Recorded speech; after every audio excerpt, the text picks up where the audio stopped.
If you haven't done so yet, please subscribe to the channel. And if you're enjoying these stories, there's a link below to buy me a cup of coffee. This is the Chassidic Story Project with Barak Hullman, podcasting from Jerusalem, Israel. This podcast is sponsored by listeners just like you. To become a supporter of this podcast, please go to HasidicStory.com. HASIDIC story.com. You'll never know. You'll never know. You'll never know. You'll never know. Shalom Aleichem, my sweetest friends. We are finally past Tisha B'Av, the 3 weeks, the 9 days, and now we are on our way to Elul, Be'ezrat Hashem. And of course, Elul leads to Tishrei, and Tishrei is all of the Chagim, Rosh Hashanah, Yom Kippur, Sukkot, Simchat Torah, and Shmini Atzeret. And to keep us going, I have a couple of Chassidic stories for you this week, Be'ezrat Hashem. But before I begin, I want to dedicate this podcast episode to the continued success of our soldiers in battle wherever they are, Be'ezrat Hashem, the returning of all the hostages, healthy and alive, the refuah shlema, the full recovery of everybody who's been injured or who is ill, the comforting of those that lost loved ones, and the continued unity of the Jewish people here in the land of Israel and all around the world. Before we begin this episode, I forgot to mention something last week which I actually didn't realize. I told the story of the Seir Lublin and the 9 days, and how he couldn't sleep on the bed that was made by a carpenter that was mourning the destruction of the temple. And I told that story again in shul, and the rabbi in our shul said, well, you must have told that because it's the yard site of the Seir Lublin on Tisha B'Av. And the truth is, I had no idea it was the yard site of the Seir Lublin. And as I've mentioned before, this has happened many times, that I end up telling stories about a tzaddik without realizing it when it's on or very close to their yard site. And so, I think there must be some great zchut, some great merit for this podcast, because it happened again. Really, without me knowing it, I just had this story in my pile of stories. And what happens is, I have literally hundreds of stories printed up over the years. And since I go through them again and again every week, whenever there's a holiday or something relevant, I put a little post-it on it. And this was the only one that had a post-it that said, for the 9 days. But it did not mention in the story that it was the yard site of the Seir Lublin, and I happened to tell the story a few days before Tisha B'Av. So apparently we're doing something right, my friends, and it wouldn't be a podcast without you listening, so you are a part of this doing something right as well. And now, without further ado, this week's episode. The first story is a true story where the names of the people have been changed, but the details are true. And this story took place not so long ago. There was a holy Yid named Reb David Goldstein who lived in Jerusalem, and he loved Shabbos and would look forward to Shabbos every week. And every Friday night, after davening Kabbalat Shabbat and Arvit, Reb David would make his way to the bookshelf in shul to return his siddur before heading home. But that particular Friday night, he had some impulse to look around the shul and see if anybody needed a meal. And as he scanned his eyes around the room, standing in the back of the shul was a young man that he'd never seen before. He was clearly Sephardi, maybe Moroccan, dark skin, black curly hair, wearing simple clothes and carrying a backpack, and it looked like he was pretty lost. So Reb David went over to him, introduced himself, Shalom Aleichem, good Shabbos. My name is David. Would you like to come eat at my house tonight? And this young man's face lit up, and he said, yes, please. And he introduced himself. He said, my name is Ami. And he took his backpack, and together the two of them walked out of shul. A few minutes later, they were standing around Reb David's Shabbos table with Reb David's wife and their children and their new guest, Ami. And very quickly, the family started singing Shalom Aleichem, and Reb David noticed that his guest, Ami, wasn't singing along.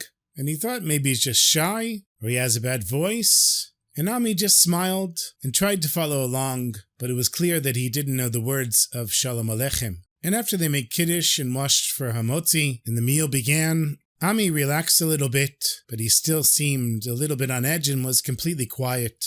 And after the fish dish, Reb David noticed that Ami was leafing through his bencher, looking for something. And Reb David said to him, is there a song you want to sing? Maybe something that you don't know the melody? And Ami's face lit up, and he said, yes, there's a song that I'd very much like us to sing, but I can't find it here in this little book. It's a song that we sang tonight in shul. It's called something like Dodi. And Reb David was going to say, well, it's not something that we sing at the Shabbos table, but he figured if his guest wants to sing the Chadodi, so we'll sing the Chadodi. So he said, do you mean the Chadodi? Will we sing in shul? And Ami nodded his head. So David said, let me get you a siddur. And he opens up to the Chadodi, and they sing together. Lechadodi, lihikrat kala, penei Shabbat nekabela. And they went through the whole thing, and Ami was very happy. And then Reb David said to him, maybe you want to sing a different song? And Ami looks a little embarrassed, and he said, really? Would it be possible for us to sing the Chadodi again? So they sang it again, and then after they brought the chicken, Ami asked again to sing the Chadodi. And after 3 times of singing it, Reb David figured, okay, I'm honoring my guest, but this is getting to be too much. He said, tell me, Ami, why do you want to sing the Chadodi all the time? Can we sing something else? And Ami was a little embarrassed, but he said, honestly, I really like that one. There's just something about the song I really like. By the end of the evening, they must have sung the song 8 or 9 times. Reb David wasn't even sure, he lost count. But after the meal was over, Reb David asked Ami to sit down and have a little conversation with him. He said, we've been at this meal together for a long time, and I didn't really get to ask you anything. Where are you from? And Ami kind of stared at the floor, and then he said softly, Ramallah. At first, Reb David's heart skipped a beat. Did he just hear this boy say Ramallah? Ramallah, of course, an Arab city where there are no Jews. And then quickly he thought to himself, no, it couldn't be Ramallah. He must have meant Ramleh.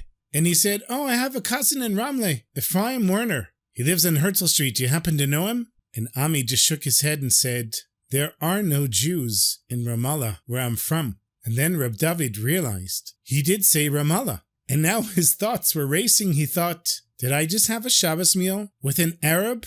Maybe even a terrorist? He took a deep breath and he said, I'm sorry, Ami, if that's your name. I'm a little confused. And actually, what's your full name, if you don't mind? And Ami looked a little terrified, but then he sat up straight and he said, Ahmad ibn Asharif. And now Ami, who was really Ahmad, was very scared. He could tell what Reb David was thinking, and quickly he said, wait a minute, I'm not a terrorist, I'm a Jew. I'm just trying to find out where I belong. So now Reb David stood there speechless. And Ahmad, he said, please, I'll explain to you. I was born and grew up in Ramallah, and I was taught to hate the Jews. They told me that killing them was the greatest thing I could ever do, but it didn't seem right to me. And eventually I started questioning my father and Islam and the Palestinian national movement, and he simply threw me out of the house just like that, with nothing but the clothes on my back. And now my mind was made up. I was going to run away and live with the Jews until I could find out what they were really like. But that night I snuck back into the house. I got my backpack and some of my things. And as I was packing in the middle of the night, my mother came and she looked pale and upset and was quiet. And I told her, I don't want to live here with you anymore. I want to live with the Jews. I want to know what they're really like. Maybe I'll even convert. And he said my mother was turning more and more white. And I thought she was angry, but she wasn't. There was something that was hurting her. And then she whispered to me, you don't have to convert. You're already a Jew. And I was shocked. I started feeling dizzy. I thought it was nauseous. I couldn't speak. And then I said to my mother, what do you mean? If I'm Jewish, that means that you're Jewish. And my mother was just silent. She went into a closet and dug out some old documents and handed them to me. My birth certificate and her old Israeli ID card.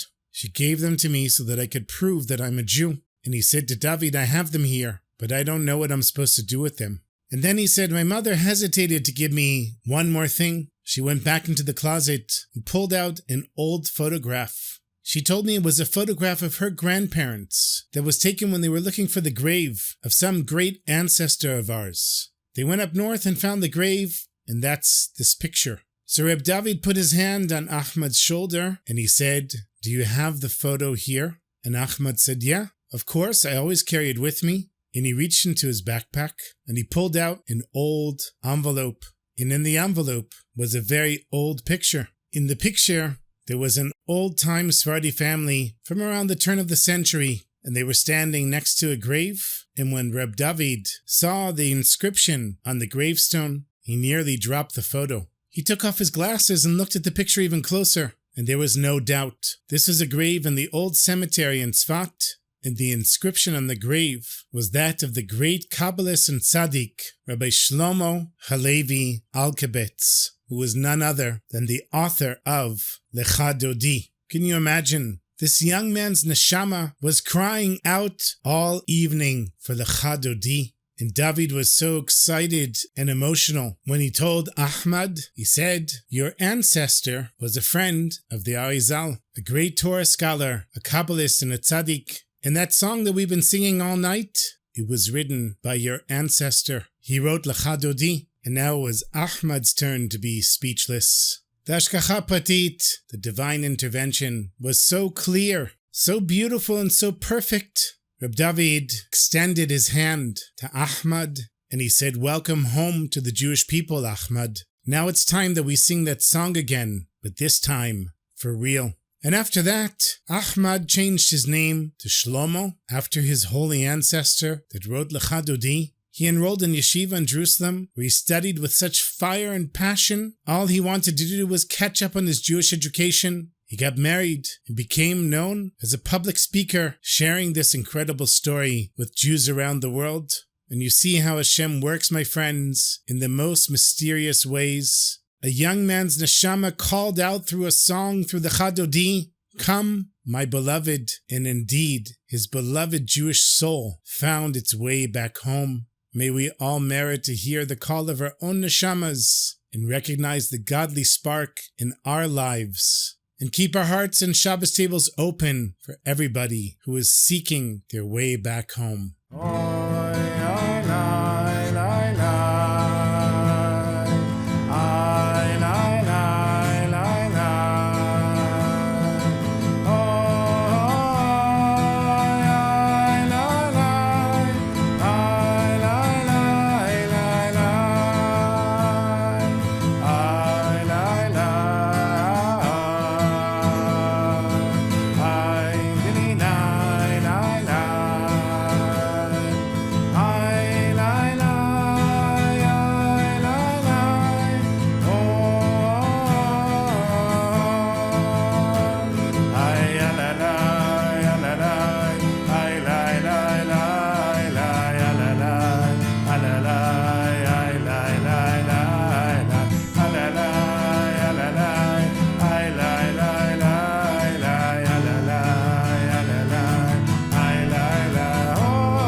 I have another story for you. This story apparently took place recently, according to the newsletter that I got it from. Everybody who's been on the Israeli bus system, especially the intercity buses, knows how it works. Many times, there aren't enough buses for the amount of people that want to travel, and the buses fill up very quickly. Not everybody gets a seat. Many people just stand in the aisle, and they're willing to sit or stand anywhere they can just to get to their destination. And then, of course, as they're driving, people start shouting out to the driver, Nahag, Nahag, driver, stop here. And if it's a stop, sometimes the drivers actually miss the stops. So people shout at the driver so that they'll stop at the actual stop. But sometimes people ask the driver to stop places that aren't on the route. And the drivers sometimes are cooperative and sometimes are not.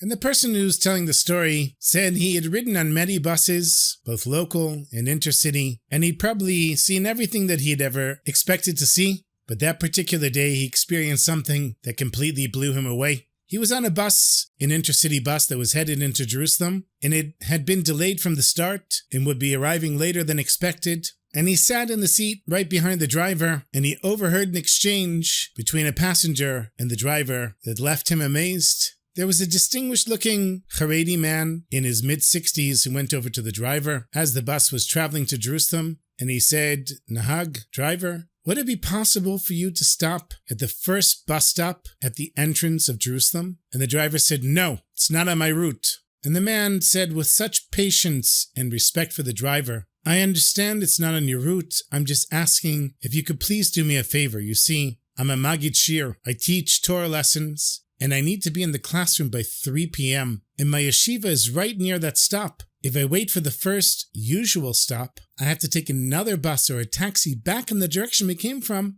and I'll be late for class." And the driver said, "I'm not interested in your explanations. It's not on my route and I'm not stopping." So the Maggid Shir, he said, "Thank you," and returned to his seat. He stroked his beard and opened a sefer and went back to learning. It was completely immersed in his learning. And the guy who was watching this, on the one hand, he understood the driver. A rule is a rule. He doesn't want to get in trouble. Bus drivers are not personal chauffeurs. But at the same time, this man was asking for the sake of Torah, and he was so polite and respectful about it, it wouldn't have been such a big deal if the driver had stopped and let him off. And he thought, what if there was somebody like a government official who wanted to get to work on time? Maybe the driver would have made a special stop for him? And the bus continued on the highway and there was traffic as they came into the city. And this man thought, well, I guess the Maggid Shir has no chance of getting to his class on time, no matter where the driver stops. And he looked over at the Maggid Shir and he saw that he was completely calm, just continued learning, didn't look up to even see where they were. And they were in bumper-to-bumper traffic coming into Jerusalem. And as they came into the city, the roads were completely blocked. And most people would be checking their watch, anxious to see what was going on. But this teacher just sat there learning, trusting completely in Hashem. And just as they entered Jerusalem, there was a loud bang. They were shouting in confusion, and nobody knew what was going on. And all of a sudden, the doors to the bus opened, and everybody ran off the bus. And this man who had been witnessing this whole event watched the Maggid Shir, the teacher, walk away from the bus with full intention, his sefer, his holy book tucked under his arm. But the man telling the story decided to stay on the bus to find out what happened. He watched the driver go to the rear of the bus to inspect the damage, and it was caused from another bus from behind him that accidentally bumped into him from behind. The bus didn't really have any damage, and most of the passengers were already gone. And so the driver was going to continue on his way, and that's when this man noticed something. He looked out the window, and they were at the very bus stop where the teacher had asked the driver to let him off. And he was long gone, probably standing in front of his classroom, telling them this story. And you see, my sweetest friends, the driver said no, but Hashem said yes. The bus that wouldn't stop for Torah stopped exactly where the Maggid Shir needed to be. And that's Hashgacha Pratit, my sweetest friends. That's divine intervention. That's how the Master of the Universe runs the world.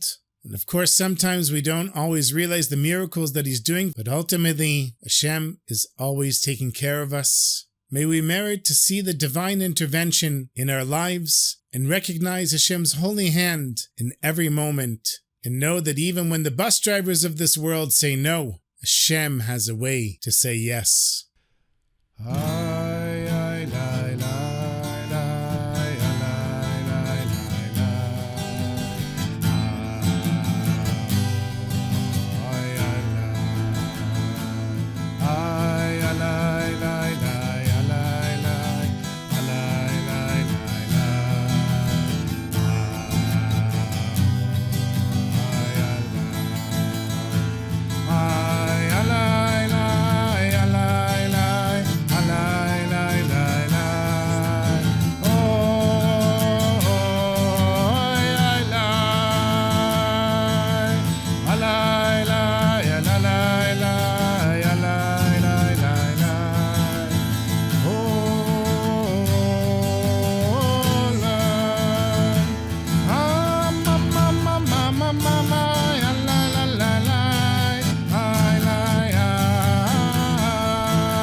I was thinking of telling a third story, but I don't have the time this week, unfortunately, because of the fast and some other events going on. So thank you so much for listening, my sweetest friends, as always. And next week, Be'ezrat Hashem, I'll have some more stories for you. Until then, my sweetest friends, have a beautiful Shabbos and a beautiful week.